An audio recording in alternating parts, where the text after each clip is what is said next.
She told me she was pregnant, but the timeline didn't add up. I've replayed that moment in my head 1,000 times, the way she looked at me, her eyes wide. That slight tremor in her lower lip, the pause stretched, filled only by the hum of the refrigerator, then the forced, trembling smile as she uttered the words, "I'm pregnant." It should have been the happiest moment of my life. The start of everything I thought I wanted, but even then, a cold knot formed in my stomach. Something felt profoundly, inexplicably off. My name's Evan, and I'd been with Alyssa for almost 4 years. We weren't a fairy tale couple, but I genuinely believed we had something solid, something real. We shared a small, cozy apartment just outside Portland, splitting bills, cooking mediocre dinners together, and losing ourselves in endless seasons of bad reality TV. It was normal, comfortable, predictable. I never had a real reason to doubt her, not deep down, not until that news, not until that weird, persistent gut feeling started to knot me. She told me she was 6 weeks along. Her eyes were glassy, brimming with unshed tears, as if she expected me to fall to my knees and weep with joy. I managed to smile, mumbled something about being happy, and pulled her into a hug. But my mind was already a whirlwind of fragmented thoughts. 6 weeks. That number latched onto my brain like a burr, because 6 weeks ago, we weren't exactly talking out. Let me explain. Our relationship had hit a rough patch around that time. Nothing cataclysmic, just one of those stupid, cyclical arguments about money, chores. Her tendency to stay out too late with friends without a text or call. It escalated, as these things often do, and I ended up crashing at my brother Nate's place for about 10 days. It was a self-imposed exile, a cooling-off period. There was no contact, no intimacy, not even a casual text exchange. We didn't see each other in person until I finally returned to the apartment, and trust me, I remember that timeline with crystal clarity. The silence of those 10 days had been deafening. So, how could she be 6 weeks pregnant? I tried to rationalize it. Maybe I'd misunderstood. Maybe she'd miscounted. Or perhaps the doctor's estimate was just a rough guide. I didn't want to jump to conclusions, to taint what should have been a beautiful moment with suspicion, but the question nagged at me, eating away at my usual calm. I tried to remain supportive, attentive. I even secretly Googled how pregnancy weeks are calculated, hoping to find some loophole, some alternative explanation, but the math, no matter how I sliced it, still didn't add up. Every calculation led back to that 10-day void. I waited a few days, letting the initial shock subside, trying to collect my thoughts. Then, one evening, while we were making dinner, a silent, somewhat strained affair, I decided to bring it up gently. I kept my tone casual, almost conversational. "Hey, I've just been thinking," I said, stirring the pasta. 6 weeks, huh? That would have been right around the time I was staying at Nate's, wasn't it? She paused, her hand hovering over the salt shaker. Her back was to me, but I could feel the sudden tension in the air. "Oh," she said, her voice a little too bright. "Maybe I meant 5 weeks, or 4.5. She finally turned, her eyes darting nervously around the kitchen, avoiding mine. Too nervous for a normal mistake, I thought. Her composure, usually so effortless, was cracking. From that moment on, a subtle but undeniable shift occurred. My radar was up, and I started paying closer attention to her habits. She became possessive of her phone, keeping it face down or tucked away in her pocket. When a text came through, she'd smile, a private, almost secretive smile, and tilt the screen away from me. She started going for walks more often, sometimes for hours, always with her phone in hand. The casual intimacy we'd shared, the easy transparency, began to erode, replaced by a subtle layer of guardedness. Then, I found the receipt. She'd gone out for groceries, and in her usual rush, had left her purse open on the kitchen counter. A crumpled CVS receipt stuck out from a side pocket, almost invitingly. My heart hammered. A mix of apprehension and a strange, morbid curiosity.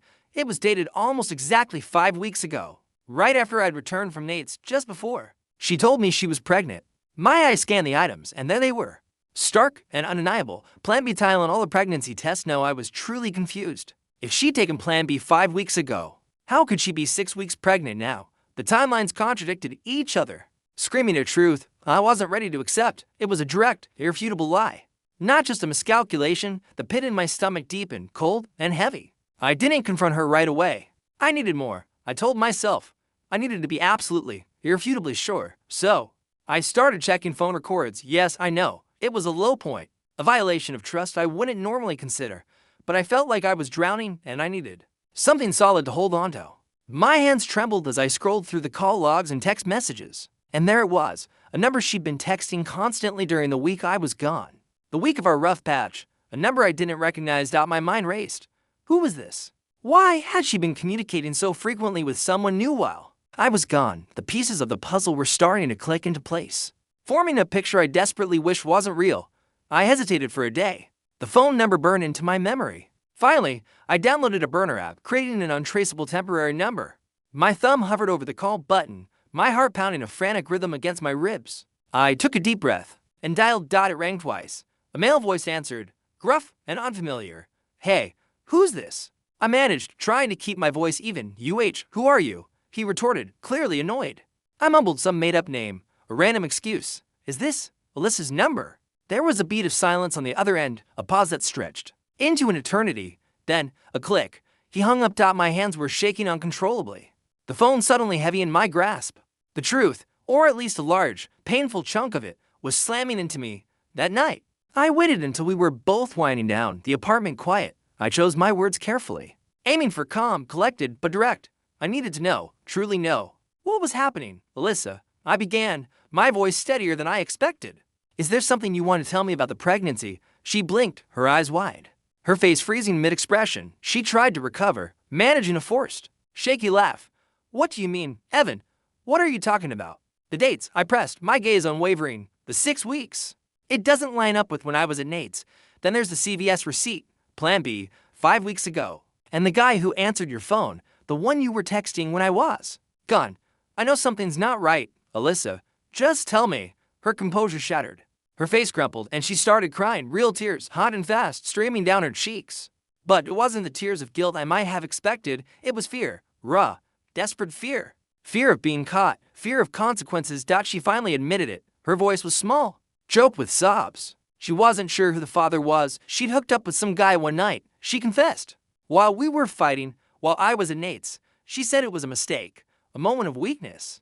That she was drunk and upset. She swore she had it, thought anything would come of it, that she'd taken the Plan B pill the very next day. But then, she found out she was pregnant, and she had convinced herself, or maybe just desperately hoped, that it had to be mine. She wanted it to be mine. She kept repeating, wanted to make everything okay. Or so she said. The words hung in the air, thick with deception and a desperate plea. I didn't yell. I didn't break anything. I didn't even cry. I just sat there, numb. The air in the room felt heavy, suffocating. The future I'd envisioned, the one she'd allowed me to believe in, evaporated into thin air. She kept begging me to stay, her voice hoarse, clinging to my arm. She said it didn't mean anything, that I was the one she truly loved, that this baby could still be ours. But all I could think about was how easily she had let me believe it. How she had waited, smiling, letting me imagine a future filled with nursery colors and baby names. All while knowing, or at least suspecting, that it might be someone else's child. The depth of that deception, the willingness to build a life on such a foundation of lies, was a betrayal far deeper than the infidelity itself. I packed a bag that night, just a duffel. Enough for a few days. The silence as I moved through the apartment, gathering my things, was deafening. She watched me, her face swollen from crying, her pleas growing weaker with each item I placed in the bag. I walked out the door and didn't look back. She texted me for a week straight, a barrage of desperate messages. She wanted to get a paternity test, wanted to fix things, said I was overreacting, that we could work through this. She sent pictures of our old apartment, little reminders of our life together. But the image of her forced smile and the cold nod of suspicion remained. I finally blocked her number. There was nothing left to say. Weeks bled into months. I focused on work, on reconnecting with friends, on rebuilding a semblance of normalcy. The wound was deep, but it was slowly, painfully, starting to scab over. Then, one day, I heard from a mutual friend. Alyssa had had the baby, a boy, healthy. My mind went to that child, an innocent life caught in a web of deceit. I wondered who the father ended up being. Maybe it was me, maybe not. I'll never know, for sure. And I realized with the clarity that both pained and liberated me. My girlfriend's perfect family had a secret. I still see it sometimes when I close my eyes. Not a nightmare, exactly, but the slow-motion reel of that dinner, the smiles, the laughter. The way the antique chandelier caught the light, glinting off their expensive silverware. It all looked so perfect, so impossibly idyllic. And that's exactly what made it so terrifying. My name's Liam, and I was head over heels for Chloe. We'd been together for a little over a year, and honestly, she was everything I thought I wanted. Smart, funny, gorgeous, and ambitious. We met at a startup conference. A typical tech bro meet cute, I guess. She worked in marketing, I was in dev. Our conversations flowed effortlessly, and within weeks, we were inseparable. I loved her, truly, and part of what solidified that love was her family. Chloe talked about them constantly. Her parents, Mr. and Mrs. Sterling, were the epitome of old money, old values, successful, philanthropic, always immaculately dressed. They lived in this sprawling estate about an hour outside the city, a place that looked like it belonged on a postcard, manicured lawns, a grand oak tree, a porch swing, the works. She had an older brother, Marcus, who was a successful architect, and a younger sister, Bethany, still in college, bright and bubbly. They were, in her words, the perfect family. And from what I'd heard, they were. The first time I met them was for a formal dinner at their estate. I dressed in my best suit, trying to look the part. Chloe had warned me they were traditional, a bit formal, but ultimately kind, and they were. In their own way, Mrs. Sterling was elegant, Mr. Sterling commanding but charming, Marcus was reserved, Bethany chatty. The conversation revolved around current events, polite inquiries about my work, and anecdotes about their family vacations to exotic places. It was impressive, a little intimidating, but definitely perfect. Over the next few months, I was invited. 2 more family gatherings, holiday dinners, summer barbecues by their pool. Even a charity gala Mr. Sterling hosted. Each time, the impression deepened. They were always together, always smiling, always supporting each other. They seemed to genuinely love spending time as a unit. It was everything my own, somewhat chaotic. Divorced family was it. I envied it, secretly. I dreamed of becoming a part of it, of having that kind of stability and connection. Then, there was the family photo. It was during one of the summer barbecues. Mrs. Sterling, ever the matriarch, insisted on a new family portrait for the living room. We all gathered on the grand staircase, Mr. and Mrs. Sterling at the top, Marcus on one step, Chloe and Bethany on another. I stood to the side, feeling like an honored guest, not quite family, but close, as the photographer adjusted his lens. Mrs. Sterling called out, "Don't forget little Lily." My heart skipped a beat. Little Lily? I looked around. There was no child, no small dog, no family pet named Lily that I knew of. Chloe just smiled, a little wider than necessary, and pointed to a small, ornate silver locket Mrs. Sterling always wore around her neck. "Mom means the locket, darling," she chirped, a strange edge to her voice.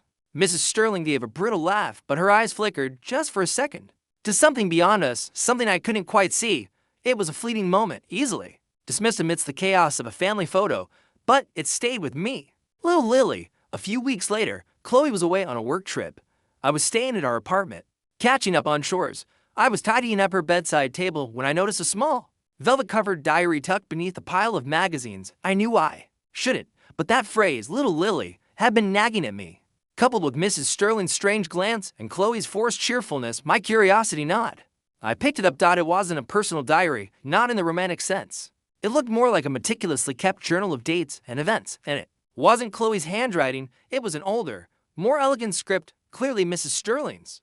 My fingers trembled as I opened it to a random page. June 14th. The entry began. Lily asked for a story about the ocean today. Her eyes sparkle when I talk about the waves. July 3rd. Lily had a fever. Her cough is worse. Praying. August 10th. Lily is weaker. We sang her favorite lullaby. Holding on to every moment. My blood ran cold. This wasn't some abstract mention. This was a direct, intimate account. But who was Lily? And why had Chloe and her mother been so evasive? I flipped through more pages. It spanned years. Every entry was about Lily, detailing her health, her moods, her preferences.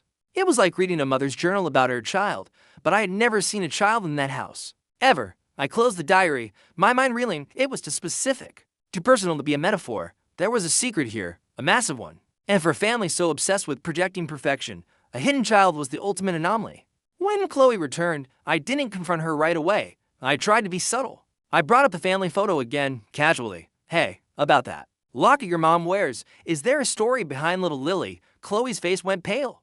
Her eyes darted away. "Oh, that's just an old family nickname for a distant relative," she stammered too quickly. "Kind of a private thing." She immediately changed the subject, her cheerfulness almost aggressively bright. Her reaction confirmed my suspicions. She knew. I couldn't shake it. The perfect family facade started to feel less like a strong foundation and more like a fragile painted screen. I spent hours online, searching for any mention of the Sterling family that might shed light on this. It took days, but I finally found it. An old, archived local newspaper article from nearly 20 years ago. The headline sent a jolt through me. "Tragedy strikes prominent Sterling family. Young daughter missing." The article detailed the disappearance of their youngest daughter, Lily, at the age of 3. She had vanished from their estate one afternoon, playing in the garden. Despite extensive searches, police investigations, and pleas to the public, she was never found. No body, no trace. The article concluded by saying the family had retreated from public life for a time. Devastated by the loss, my jaw literally dropped. Lily wasn't a nickname for a locket. She was their missing child, and they had been living with this unspeakable tragedy. not just hiding it, but actively pretending she didn't exist when it suited them, then referencing her in private rituals. The diary wasn't about a distant relative, it was a mother's way of keeping her lost child alive. When Chloe came home that evening, I was waiting. I didn't shout. My voice was quiet, almost a whisper, but heavy with the weight of what I discovered. "Who is Lily, Chloe?" I asked, holding up the old newspaper clipping on my phone, my thumb tracing the photo of a smiling, dark-haired toddler, her eyes fixated on the image and all the perfect shattered. The color drained from her face. She looked like she'd seen a ghost. How did you find that?" she whispered, tears welling in her eyes. "Your mom's diary, the locket, the way you both acted. I had to know." She broke down then, sobbing uncontrollably. The whole story poured out, years of pent-up grief and denial. Lily was their youngest sister, their angel. The disappearance had torn their family apart, almost destroyed them. But Mr. and Mrs. Sterling, driven by a desperate need for control and the preservation of their public image, had decided to erase Lily from their public narrative. It was too painful, too scandalous, too imperfect. They had effectively decided to move on by pretending she had never existed to outsiders, while grieving her in secret. Chloe and Marcus had been taught from a young age that Lily was a family secret, never to be mentioned outside the home, never acknowledged. The locket, the diary, those were their private ways of honoring her. But to the world, the Sterling family had only 2 children. 3 was too messy, too tragic. I looked at Chloe, crumpled on the floor, weeping. My heart ached for the little girl she had lost, for the burden she had carried. But then the other realization hit me, cold and clear. The perfection wasn't just a facade. It was a construct built on a foundation of profound, decades-long denial and public deceit. They had systematically hidden a terrible, life-altering truth from everyone, including me, the person Chloe claimed to love. How could I ever truly know her if such a monumental part of her family's history, her own trauma, was kept locked away? How could I trust a family that prioritized image over truth, even with something so deeply human and tragic? I held her as she cried, but I knew, in that moment, that the gap between us was too vast. The Sterling family's perfection wasn't something to aspire to. It was a gilded cage built on secrets, and I wasn't sure I could ever truly belong in it. I stayed for a few more days, trying to process, trying to understand. But the feeling of alienation grew stronger. The weight of their unspoken truth was too heavy. Eventually, gently, I told Chloe that I needed time, space, that I couldn't just brush this aside. She understood, in a way. The perfect family had finally revealed its true, broken nature, and I couldn't unsee it. I moved out shortly after. I still see Chloe sometimes at industry events, always impeccably dressed, always smiling that familiar, practiced smile. She still carries the weight of their secret, I'm sure, and I, for one, am grateful I saw through the facade before I was entirely consumed by it.